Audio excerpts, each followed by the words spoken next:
make it just read poems that pretty much dealt with change and make the fact about the new book.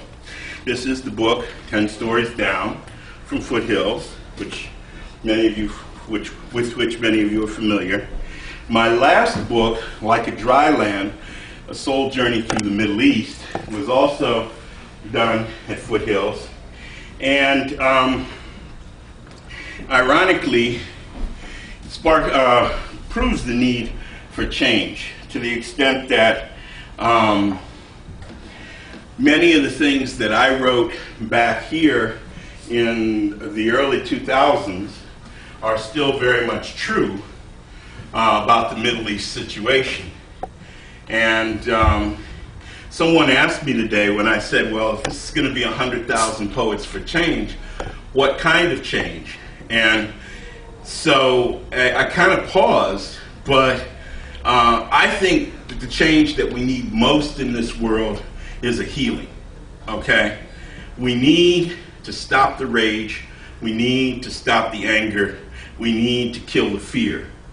And when we can heal ourselves, when we can get away from the rage and the anger and the fear and move towards dialogue and love in our interactions, then I think we will make it to the future. If not, as I said downstairs, this is the generation that will inherit the whirlwind. And so in that spirit, I'd like to share this poem from Like a Dry Land. It's called Dead Sea Morning. The sandy shore at this low point on earth bows to the rising sun, a gleaming reward for me after 3 days' travel. I move toward it like a long-sought friend. Unafraid of rejection, I feel its warmth, fondle and cherish my skin. Even dawn at the Dead Sea is heated. The churning waves, without boats or waders, push me back from the water's edge, and I make my way over the jagged rocks to sit in the new day's light and stare at Israel across the salty flow, a barrier heaped with tears. The waters are an elixir, a gift from ancient powers, set in place before the soup of humanity took form. The sages say Dead Sea waters can cure almost anything. I hear the voices. Rub it on those wrinkles. It will help the joints. I use it for my hair. The water is blessed.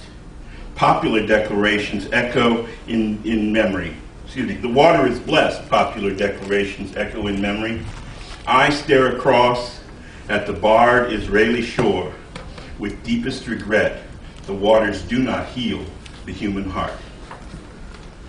Okay? And, okay, and we're now up, so I can share something else with you. One of the whole things of healing that I've been attuned to is the whole thing of this celebration of 9/11. And they just had the 10th anniversary of that. And so obviously it's almost cliche, a poet who wrote about 9/11 like there was no one else who ever did. But let's see what you think of my take on the whole thing.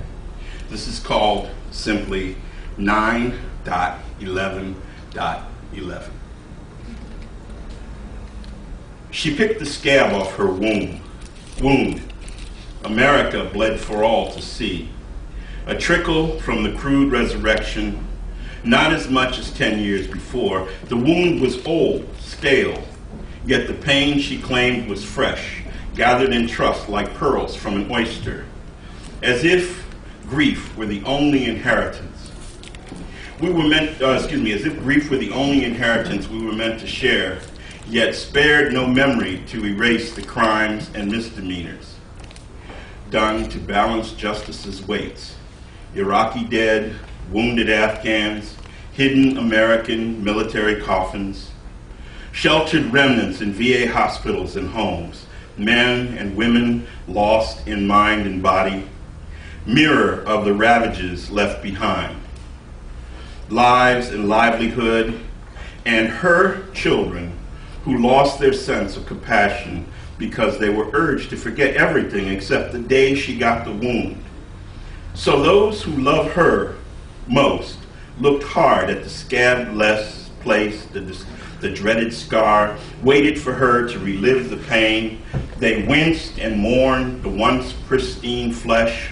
Her children, divided in their thoughts, tried to mirror the pain of the day she fell, yet not one could recapture the essence of burning bodies, crumbling towers, dust and death, that unbelievable tale that reshaped imagination. Yet I wondered at the sorrowful sight, so many children crying. I noticed in the background, so many still are dying in freedom's name.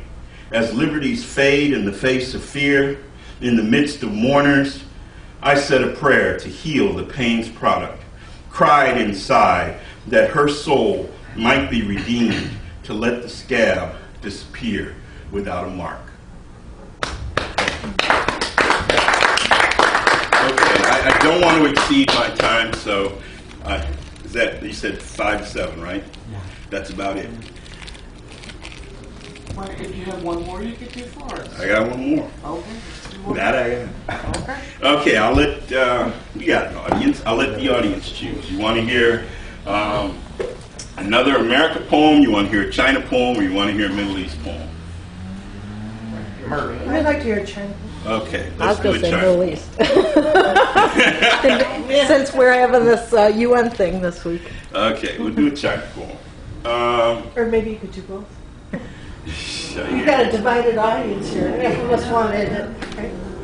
All right, let me lighten things up a little bit. We'll do this China poem, and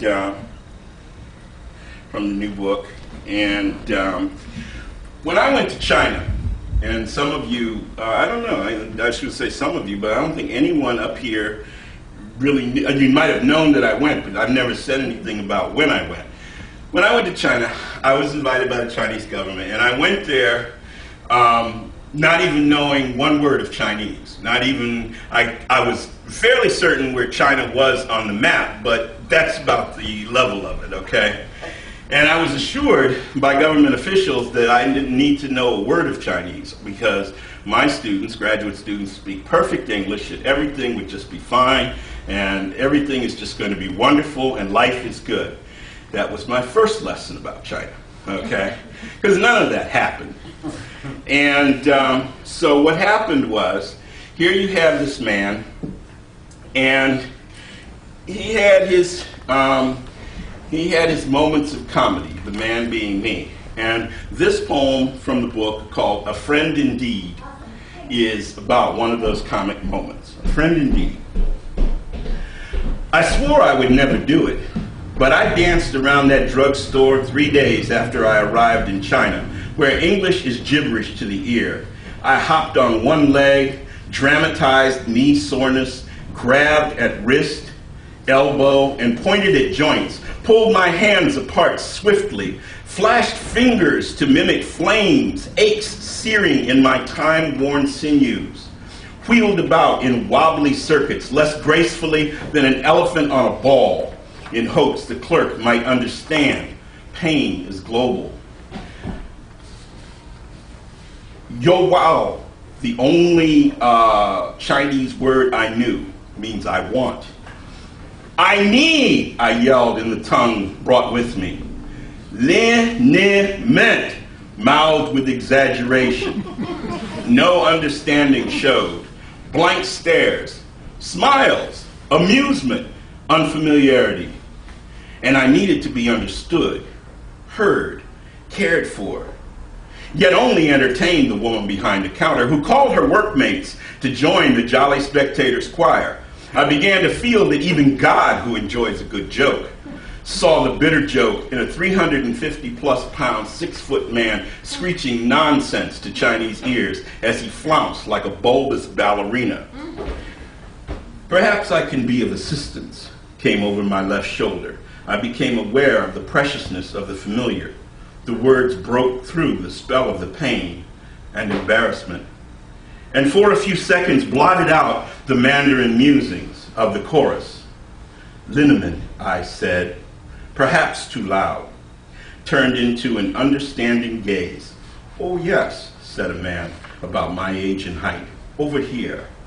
And we searched the well-stocked shelves for Bengay and liquid rub, found Tiger Balm, painkiller cream. In Chinese, Ji Tong Yao, Ruan Gao, from friendship birthed mutual understanding. Sorry, these glasses are getting a little foggy. Thank you.